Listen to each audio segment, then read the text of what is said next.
Jansangram news, बातमीची सत्यता हीच आमची ओळख। साठोडा आलोडीमध्ये कृत्रिम पाणी टंचाई, नळावर मोटर लावून पाण्याची चोरी। वदाशरालगतच्या साठोडा आणि आलोडी परिसरात पाण्याचा प्रश्न आता गंभीर वळणावर पोहोचलाय। नळावर मोटर लावून हजारो लिटर पाण्याची चोरी। होय, तुम्ही बरोबर ऐकत आहात। ही टंचाई नैसर्गिक नाही तर काही लोकांच्या बेकायदेशीर कृत्यामुळे निर्माण झालेली कृत्रिम संकट आहे। पाणी पुरवठा सुरू होताच काही जण थेट नळावर इलेक्ट्रिक मोटर पंप लावून पाणी खेचतात। परिणामी मुख्य पाईपलाईनमधील दाब कमी होतो आणि शेवटच्या टोकावरच्या घरापर्यंत पाणी पोहोचतच नाही।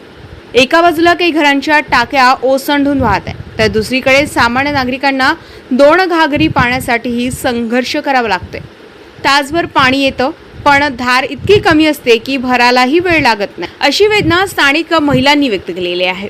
सर्वात गंभीर बाब म्हणजे हा प्रकार बेकायदेशीर असूनही संबंधित यंत्रणा मात्र गप्प। नागरिकांनी महाराष्ट्र जीवन प्राधिकरणावर दुर्लक्षाचा आरोप करत तीव्र संताप व्यक्त केलाय।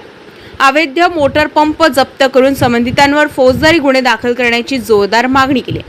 जर वेळेच कारवाई झाली नाही तर येणाऱ्या उन्हाळ्यात पाण्यावरून मोठा संघर्ष उभा राहू शकतो। पाणी म्हणजे जीवन, पण काहींच्या लालसेमुळे इतरांचे जीवन धोक्यात येते, तर प्रशासन जाग होणार का, हा मोठा प्रश्न आहे। रविराज घुमे, जनसंग्राम न्यूज, वर्धा।